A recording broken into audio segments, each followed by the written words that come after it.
ক'ব লাগিব যে ৰাজ্যত যি ভোগালী বিহুৰ প্ৰস্তুতি চলি আছে আৰু মই বৰ্তমান উপস্থিত আছো কলিয়াবৰৰ ঐতিহ্যমণ্ডিত যি কলিয়াবৰৰ নলতলী গাঁৱত। এই নলতলী গাঁৱত দেখা পোৱা গৈছে যে ভোগালীক যি আদৰৰ প্ৰস্তুতি।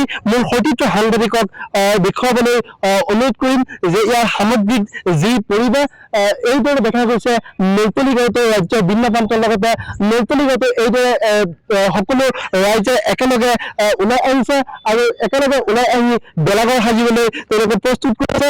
মই কিছু কথা জানিবলৈ চেষ্টা কৰিম।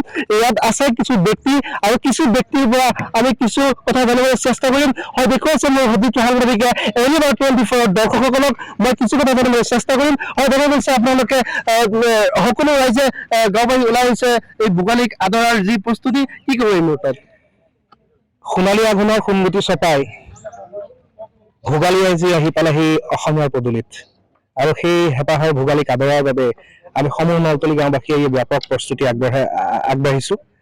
আমি অতিকৈ সুন্দৰভাৱে সকলোৰে সহযোগিতাত আমি জ্যেষ্ঠ কনিষ্ঠ যুৱক যুৱতী সকলোৰে সহযোগিতাত আমি নলতলী গাঁওবাসীয়ে আজি এই ভেলাঘৰটি নিৰ্মাণ কৰিছো আৰু এদিনৰ পিছতে হয়তো চাগে ইয়াত সম্পূৰ্ণ হৈ উঠিবগৈ বৰ আটক ধুনীয়াকৈ।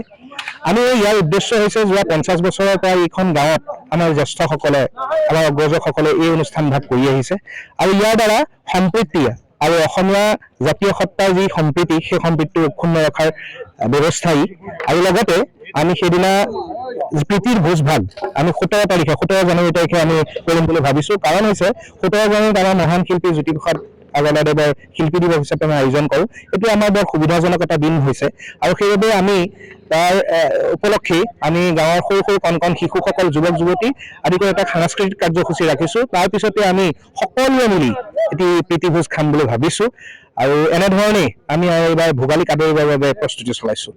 হয়, এইদৰে দেখা গৈছে যে যি নলতলী ঐতিহ্যমণ্ডিত নলতলী গাঁও, এই নলতলী গাঁৱত দেখা গৈছে যে যোৱা 50 বছৰ ধৰি তেওঁলোকে এইদৰে ভোগালী বিহুৰ উৎসৱ ভাগ পালন কৰি আহিছে।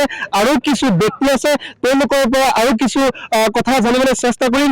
মোৰ সতীৰ্থ সাংবাদিকে দেখুৱাইছে ইয়াৰ সামগ্ৰিক পৰিৱেশ, মই কিছু কথা জানিবলৈ চেষ্টা কৰিম। হয়, দেখা গৈছে যে যি ইয়াৰ প্ৰস্তুতি চলি আছে। হয়, এইদৰে দেখুৱাইছে মোৰ সতীৰ্থ সাংবাদিকে আৰু এই ঐতিহ্যমণ্ডিত কলিয়াবৰৰ নলতলী গাঁৱত দেখা গৈছে আপোনালোকে আজি সকলো ৰাইজ একেলগে ওলাই আহিছে বেলাঘৰ সাজিবলৈ। এই মুহূৰ্তত কি ক'ব? ভোগ আনন্দৰ প্ৰাচুৰ্য আৰু প্ৰাপ্তিৰ এক সমাহাৰলৈ ভোগালী আমাৰ মাজত আহি উপস্থিত হৈছেহি। সেই ভোগালীক আদৰিবলৈ নলতলী গাঁৱৰ সমূহ যুৱক ৰাইজ শিশুলৈকে সকলোৱে এইদৰে আনন্দ উৎসাহৰ মাজেৰে আমাৰ এই ভোগালীক আদৰিবলৈ ইয়াত প্ৰচেষ্টা চলাই আহিছে। এই ভোগালী সকলোৰে বাবে সুখৰ হওক।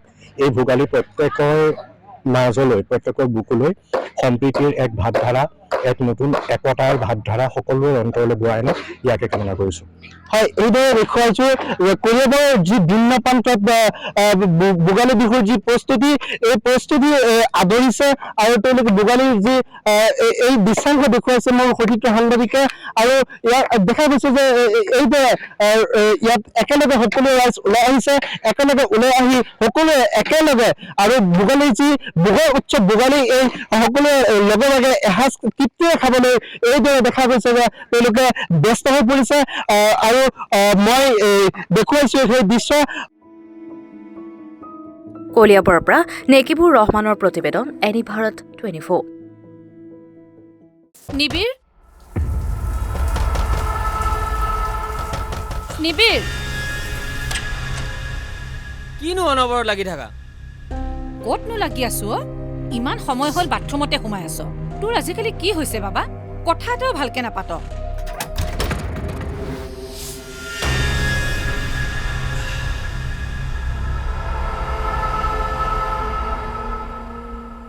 নিচাসক্ত ব্যক্তিক নিচামুক্ত কৰাৰ বাবে যোগাযোগ কৰক। ৰাষ্ট্ৰীয় টোল ফ্ৰী নম্বৰ 1800-1100-31। জিলা প্ৰশাসন আৰু জিলা সমাজ কল্যাণ বিভাগ, কামৰূপ মহানগৰ, অসম চৰকাৰৰ দ্বাৰা জনহিতাৰ্থে প্ৰচাৰিত।